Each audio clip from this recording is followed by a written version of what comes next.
Nestled in the quiet charm of Austin, Connecticut, the home where Katharine Hepburn spent her final years has become a focal point for eerie tales and unexplained events. Built in the mid-20th century, the modest yet elegant estate reflects Hepburn's no-nonsense personality, with its minimalist design and connection to nature. However, in recent years, what was once a peaceful retreat has gained notoriety for paranormal occurrences that have left visitors and residents unnerved. The strange happenings reportedly began soon after Hepburn's passing in 2003. A caretaker living on the property claimed to hear muffled conversations emanating from the living room late at night. Despite checking the entire house, no source for the sounds could be found. Soon after, lights began flickering, seemingly without electrical cause. Electricians who inspected the property found no faults in the wiring, adding to the growing mystery. Neighbors, too, reported strange activity. One woman, walking her dog near the house, claimed she saw the faint silhouette of a woman dressed in vintage clothing standing in the window of Hepburn's bedroom. When she approached the house to get a better look, the figure disappeared. Visitors to the property often describe hearing what they call the Hepburn whisper, a raspy voice that sounds eerily similar to Katharine's iconic tone. The whispers are said to carry a variety of phrases, such as, "What's the matter, darling?" or "Don't waste time with nonsense."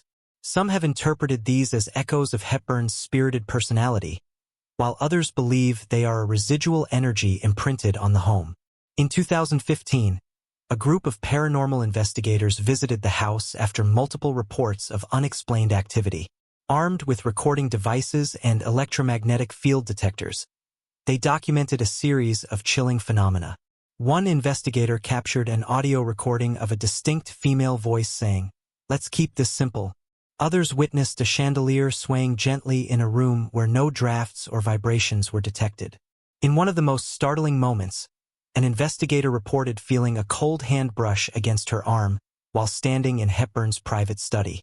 Startled, she turned to find no one there, but a faint aroma of roses said to be Hepburn's favorite scent lingered in the air.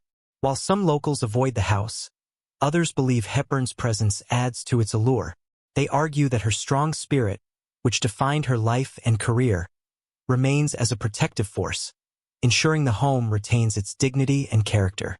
Today, the Katharine Hepburn house stands as a monument to both the actress's extraordinary life and the mysteries that linger after death. Whether skeptics or believers, those who visit often leave with a story to tell, a whisper of the timeless Katharine Hepburn that continues to echo through the corridors of her final sanctuary. The more people heard about the peculiar happenings at the Katharine Hepburn house, the more curious they became. By 2018, the home had become a quiet pilgrimage site for fans, paranormal enthusiasts, and skeptics alike. The current owners, a retired couple who cherished the house for its history, began hosting private tours. However, the decision to open their doors would soon lead to encounters that neither they nor their visitors could explain. One afternoon, during a particularly warm summer, a group of 5 gathered for a scheduled tour. As the group walked through the airy living room, once Hepburn's favorite spot for reading scripts, the temperature plummeted. "It was as though we stepped into an icebox," one guest recalled later. The guide, trying to keep the mood light, joked about the old heating system. But the cold intensified, and one of the guests, a young woman wearing a pendant shaped like an Oscar statuette, suddenly clutched her chest. "I can't breathe," she whispered, eyes wide. Her friends surrounded her, trying to calm her down, but her gaze was fixed on something or someone in the corner of the room. "I swear I saw her," she later told reporters. "She was just watching us. Not angry, just there." Later that year, the owners decided to renovate the sunroom, aiming to preserve the space's mid-century charm while upgrading its weathered windows. During the construction, workers repeatedly reported hearing faint piano music, even though the house had no piano. The melody was haunting yet unfamiliar, and it always seemed to come from the direction of the small library adjacent to the sunroom. One worker, a skeptic, decided to record the sounds on his phone. Upon reviewing the footage that evening, he discovered not only the faint strains of music, but also a woman's voice humming along. He quit the job the following day, refusing to set foot in the house again. Perhaps the most startling discovery came in early 2019, when the couple decided to replace the aging floorboards in the hallway.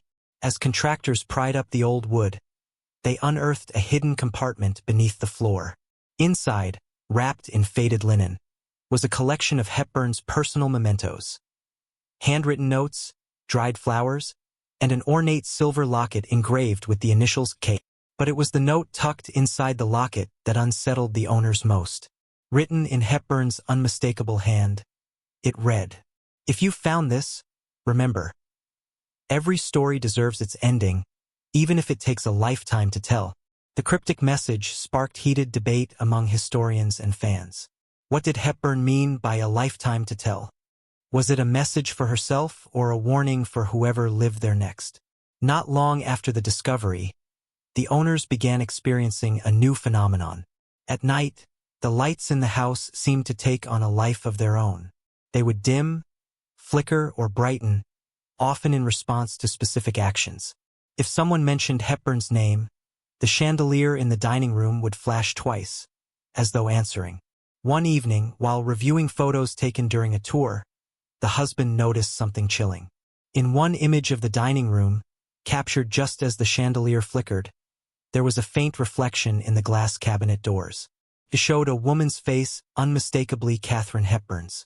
But before they could study the photo further, their computer screen froze, displaying nothing but static. When they restarted the machine, the image was gone. The discovery of the hidden locket set off a string of increasingly strange events. It wasn't just the owners or visitors experiencing oddities. Now neighbors and passers-by began reporting unusual sightings around the house. One crisp autumn evening, a delivery driver approached the house with a package. He rang the doorbell and waited, glancing up at the second-floor window. There, he saw the silhouette of a woman standing still, her posture elegant, her hand resting against the glass. Assuming it was the homeowner, he waved. The figure didn't move. When the owner answered the door moments later, the driver hesitated. "Your wife upstairs?" he asked, glancing nervously toward the window. "My wife isn't home," the man replied, puzzled. The driver turned pale, his hands shaking as he passed over the package.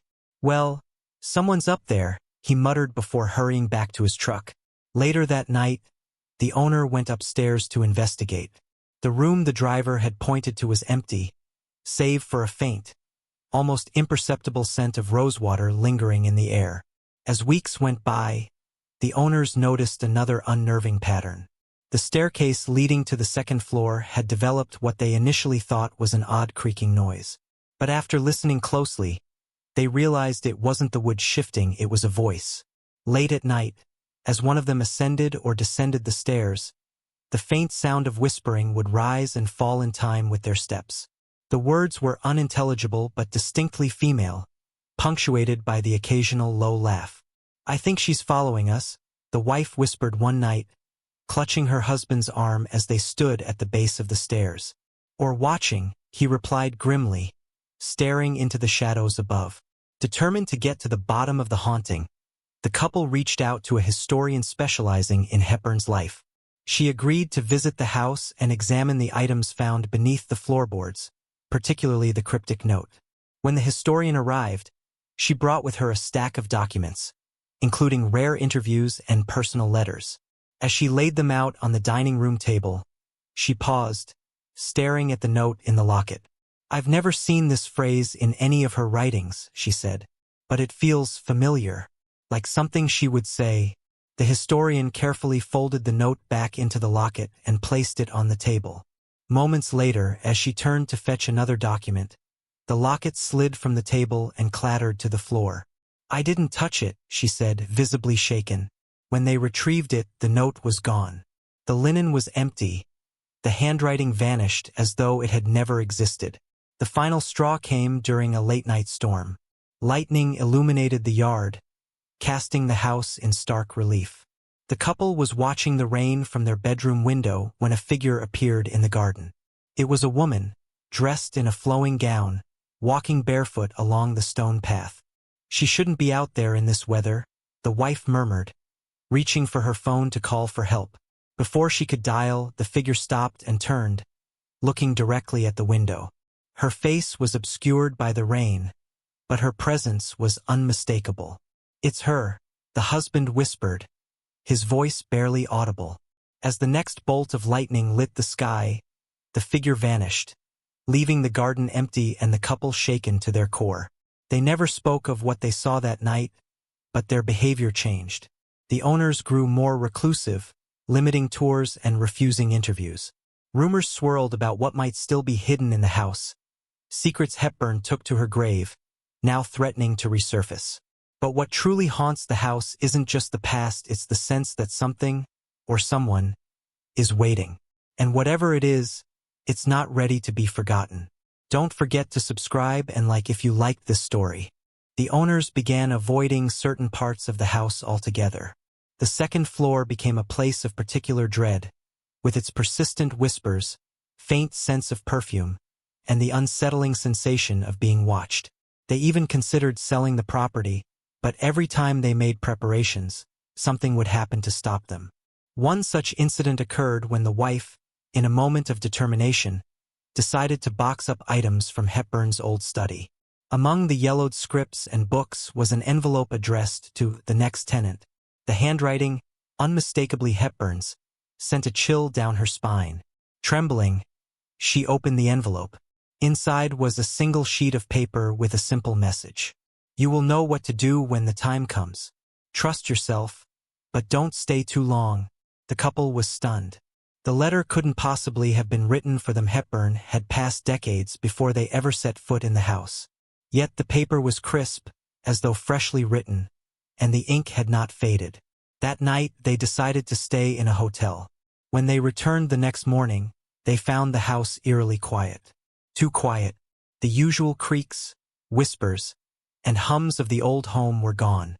For the first time in years it felt empty. Relieved but cautious, they went about their day. That evening, as they settled into the living room, the old grandfather clock in the hallway began to chime, a sound they hadn't heard in years because the clock had been broken when they purchased the home. Curious, the husband walked into the hallway. As he approached the clock, it stopped mid-chime.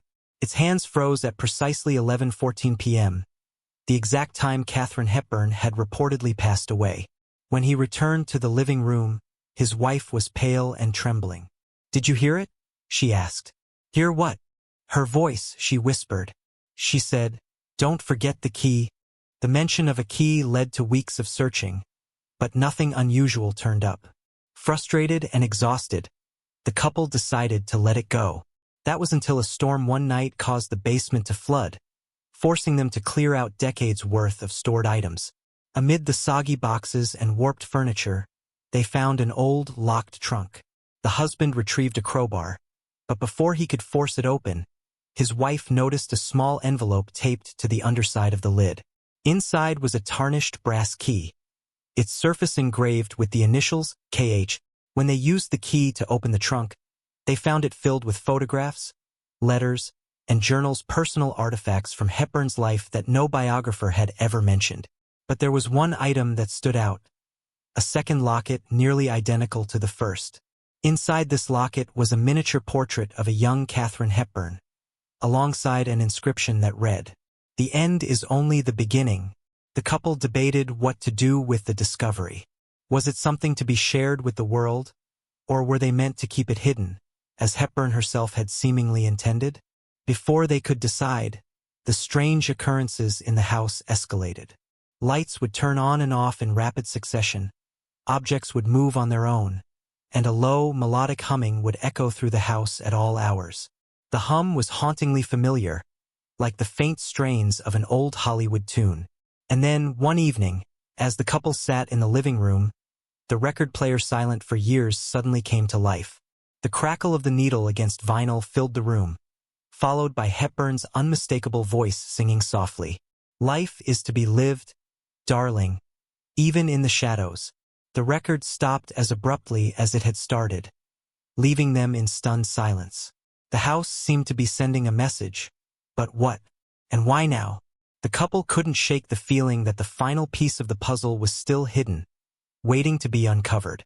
But with every answer they uncovered, the questions only deepened. Was Hepburn's presence protecting them or warning them? And what would happen if they ignored her cryptic advice? As the days passed, the sense of urgency grew, as though the house itself was preparing for something. Something neither of them could yet comprehend. Despite the unsettling occurrences, the owners were drawn to the mystery like moths to a flame. The house, though increasingly strange, had a pull that neither of them could resist. Yet with every step forward in their investigation, it seemed as if Katharine Hepburn herself was playing a game, one that they were slowly but inevitably being drawn into. The most significant breakthrough came one rainy evening when the wife found a hidden compartment in one of Hepburn's old journals. It had been carelessly tucked away behind a false page, and upon its discovery, the wife was almost certain that the contents had been placed there intentionally. Inside was a faded, leather-bound diary, a diary that had never been publicly known. Opening the diary, she began to read the first entry, which seemed to be written in Hepburn's own hand. But the more she read, the more confused and disturbed she became. The entries were not about her life on screen or her career in Hollywood, but rather cryptic thoughts about the key, the door, and the ending that must come to pass. The language was increasingly urgent, the tone darker with each passing page. One entry, dated just a few months before her death, stood out.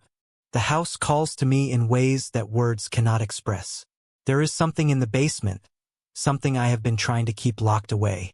But the door is weakening. I feel it watching me, waiting for the time when the key will fit.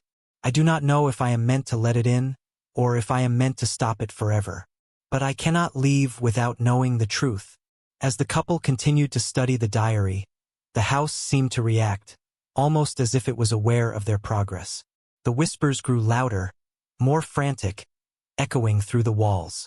Late one night, as the wife read another passage aloud, the house responded. First, a faint tapping sound began in the walls, growing louder with each sentence she read. Then the lights flickered and dimmed, and then the whispers began to form words. Stop! Don't open it! It's not time yet. The wife froze, her blood running cold. Her husband, who had been in the kitchen, rushed in as the words intensified. They could hear the whispering even clearer now, echoing in the corners of the room. But then, just as suddenly as it started, the voices stopped.